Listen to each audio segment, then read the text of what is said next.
Bonsoir à tous. Dans l'actualité ce soir, le week-end prolongé de Pâques et avant la chasse aux œufs, on vous fait découvrir les secrets de fabrication des chocolatiers. Reportage à Mantelan. La présidentielle, à 9 jours du premier tour, les militants tourangeaux de la France Insoumise innovent. Ils font campagne en chanson tout à la gloire de leur candidat Jean-Luc Mélenchon. Et puis la victoire ou rien pour le TVB demain soir en finale de la Coupe CEV. Après leur défaite au match aller, ils retrouvent les Italiens de Trentino, Salgrenon. Voilà pour les titres, bienvenue à tous et on commence par cette information à propos du règlement de compte qui avait eu lieu jeudi dernier dans le quartier Rabelais à Tours. On apprend aujourd'hui que la victime du coup de fusil est décédée cette semaine dans la nuit de mercredi à jeudi. L'homme de 46 ans dont le pronostic vital était engagé avait été opéré par les médecins du CHU. Son état s'était rapidement empiré. De son côté, l'auteur du coup de fusil, d'abord mis en examen pour tentative d'homicide, est maintenant poursuivi pour des faits de meurtre. À l'origine du drame, une dette non remboursée de 350 €. Vous serez certainement nombreux demain à prendre la route pour ce week-end prolongé de Pâques. Nombreux également la tête dans les buissons à chercher œufs et lapins en chocolat. Comment sont-ils fabriqués? Vous allez le voir, rien n'est laissé au hasard. Direction une chocolaterie de Mantelan avec Sephora Namani. Spécificité de Pâques, le chocolat moulé, comme cette petite poule qui reste l'indétrônable valeur sûre. Dans sa chocolaterie de Mantelan, ouverte il y a 1 an et demi, Frédéric Renard a déjà écoulé en 3 semaines près de 400 kg de cacao. Principale difficulté avec le chocolat, respecter sa courbe de température. Il faut faire la cristallisation du chocolat, c'est-à-dire qu'il faut le faire fondre à 45-50 degrés, le faire redescendre à 29 puis remonter à 31 pour le noir. Et pour le lait, il faut le descendre à 27 et remonter à 29 pour le chocolat au lait pour pouvoir le travailler. C'est un petit peu compliqué, c'est vraiment un métier à apprendre. Deuxième étape, le remplissage. D'abord les extrémités au chocolat blanc qu'on laisse durcir, puis on répète l'opération avec le chocolat au lait. Il faut remplir le moule en plastique, retirer l'excédent avec une raclette, le déposer sur une plaque vibrante pour chasser les bulles d'air et le laisser cristalliser pendant 30 minutes. Le chocolat est moulé 2 fois pour obtenir la bonne épaisseur, bien croquant sans se casser. Et enfin, opération démoulage. Ce qui est assez sympa sur ces moules-là, c'est qu'on peut éventuellement, avant de les coller, remplir avec des petites fritures, un peu grignoter comme ça avant de casser le moulage, parce que c'est le gros dilemme. Qu'est-ce qu'on fait? Est-ce qu'on le casse tout de suite? Est-ce qu'on le casse pas? À Pâques, on n'ose pas trop casser sa poule. C'est assez marrant à Pâques. La façon de manger le chocolat est complètement différente à Pâques qu'à Noël ou le reste du temps, quoi. On colle les 2 parties de la poule en faisant chauffer les bords. La technique du moulage permet de réinventer les traditionnels poulets cloches en grenouilles, voitures ou hippopotames. Pour Pâques, Frédéric a créé plus de 1200 pièces originales, des montages de 5 à 65 €, une activité qui représente 1/4 de son chiffre d'affaires annuel. À 9 jours du premier tour de la présidentielle, nous poursuivons notre tour d'horizon des candidats. Ce soir, un outsider qui a monté en flèche ces derniers jours dans les sondages. Il préfère parler d'horoscope favorable. C'est Jean-Luc Mélenchon dans Focus Présidentiel.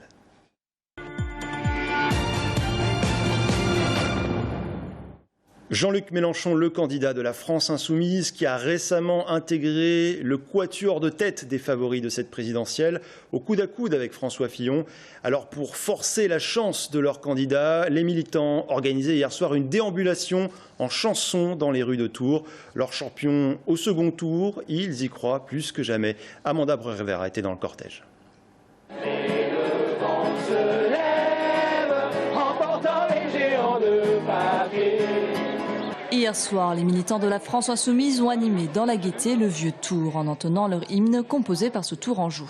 Malgré des sondages encourageants pour Jean-Luc Mélenchon, tous veulent rester mobilisés. La victoire est peut-être à portée de main. C'est nos adversaires qui sont tendus et qui tout d'un coup se mettent à hurler au loup et à sortir des arguments qui ne sont plutôt des arguments de campagne. Pourquoi est-ce qu'on ne continue pas à parler de la santé, de l'emploi? Pourquoi est-ce que tout d'un coup on se met à faire des caricatures d'un personnage qui de toute façon est un personnage central et qui nous représente effectivement, mais qui représente un programme? Mais d'où il protège la planète? Et d'où il la protège pas? Bah oui, qu'est-ce que tu en connais? Et bah voilà. Malgré quelques accros avec d'autres militants politiques, le groupe a globalement trouvé une écoute favorable dans ce quartier jeune et festif. Bonsoir, est-ce que vous connaissez le problème de Jean-Luc Mélenchon? Non. En fait, voilà le député. Engagé en politique depuis la loi travail, Martial ne veut pas se laisser griser par les sondages et croit en l'émergence d'une nouvelle force politique. Je suis optimiste. Dans tous les cas, les choses avancent. Les choses avancent, les personnes sont motivées, les retours sont bons. Donc non, oui, nous sommes optimistes, assez pour chanter. Ce mouvement revendique d'engranger de plus en plus de nouvelles adhésions depuis un mois et il compte bien sur cette dynamique pour créer la surprise. Fait divers et d'abord avec deux informations en bref. Et d'abord cet incendie qui s'est déclaré hier vers 23 h dans un entrepôt d'une zone d'activité de La Riche. Pas de blessés mais des dégâts matériels. Le feu serait parti d'une voiture située dans l'un des 4 locaux occupés par des entreprises. L'incendie a été rapidement circonscrit. 24 pompiers étaient présents sur place. Et puis à Saint-Pierre-des-Corps, des heurts ont éclaté hier après-midi dans le quartier de la Rabatterie. 2 jeunes à scooter sont entrés en collision avec une voiture. Ensuite, une altercation entre les conducteurs. Les policiers sur place ont ensuite essuyé des jets de projectiles lancés par plusieurs dizaines de jeunes du quartier. Les forces de l'ordre ont riposté avec des gaz lacrymogènes. Et si vous deveniez pompier volontaire, le SDIS, le service départemental d'incendie et de secours, lance à partir d'aujourd'hui une grande campagne de recrutement. Une première en Indre-et-Loire car l'enjeu est de taille. Sur les 70 centres du département, 64 fonctionnent grâce aux sapeurs-pompiers volontaires. Aurélie Renaud. Il est 17 h, Arnaud vient de quitter son travail. Il est fonctionnaire à Tours. En indiquant sa disponibilité sur le logiciel des services d'incendie et de secours, il se glisse dans son autre activité, pompier volontaire. Des pompiers qui représentent 85% des effectifs des secours en Indre-et-Loire. Arnaud fait partie de la caserne de Clairé-les-Pins, il en est même le responsable. Clairé-les-Pins, c'est également le village où il réside. Dans cette caserne, il est accompagné de 20 pompiers volontaires. C'est déjà une passion parce que voilà, moi je suis pompier depuis longtemps, donc c'est avant tout pour moi une passion. Il y a des moments qui sont pas très sympathiques par rapport à certaines interventions.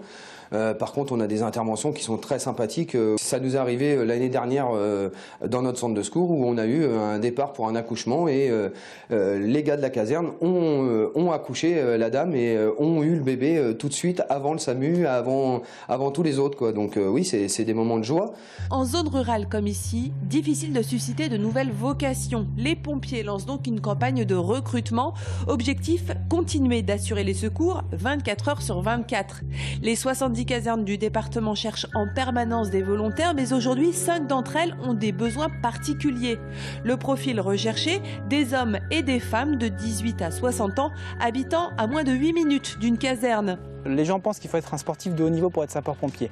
Bien entendu, plus vous êtes sportif, mieux c'est pour le bon déroulé des interventions. Maintenant, si vous avez un niveau physique correct, vous pouvez très bien être sapeur-pompier volontaire puisque notamment on intervient en équipe, on s'entraide, le matériel a évolué, l'ergonomie des véhicules a évolué, ce qui nous permet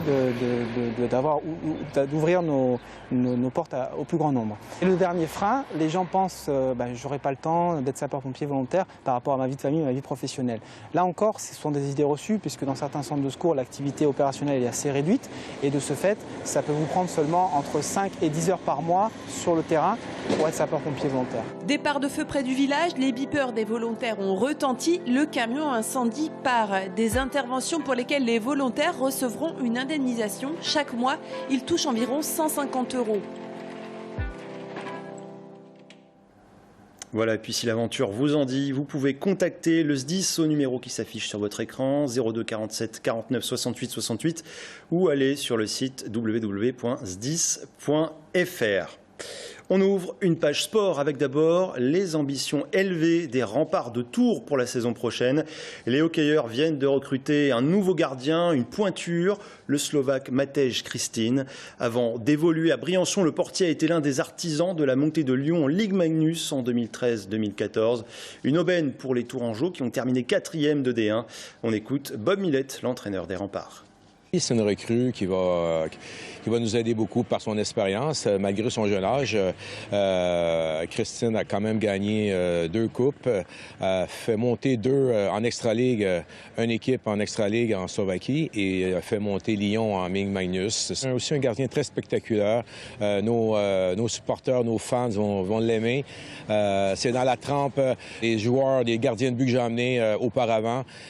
Puis on est très heureux. On sait que ce joueur-là peut nous emmener très haut. Je vous le disais en titre, le TVB n'a pas le choix. La victoire ou rien demain pour le match retour de la finale de la Coupe CEV. Ils retrouveront les Italiens de Trentino. À l'aller, les Tourangeaux s'étaient inclinés 3-0. Cette fois, le TVB pourra compter sur le public de la salle Grenon pour tenter d'aller chercher un golden set. Adrien Portran. Ce sont les derniers ajustements techniques de Gianpaolo Medei, l'entraîneur du Tour Volleyball, avant la rencontre de demain. Une rencontre capitale après la défaite 3-7-0 mercredi soir à Trentino. Pour David Konechny, le pointu de l'équipe, ce sera son dernier match avec Tours, alors pas question de laisser filer ce titre. Pour moi, ça va être une soirée super difficile, émotionnellement très forte. Et j'espère qu'on va faire plaisir au public pour montrer un super match, parce que quand même c'est une finale de Coupe d'Europe. Ici, on va être plus libéré parce qu'on n'a vraiment rien à perdre. Et surtout avec le public qui est derrière nous, je pense qu'on va faire un très bon match. Une rencontre qui s'annonce compliquée contre une équipe de Trentino qui a clairement dominé le match aller. Le Tour Volleyball a manqué d'expérience et d'habitude de jouer des rencontres très importantes au niveau européen.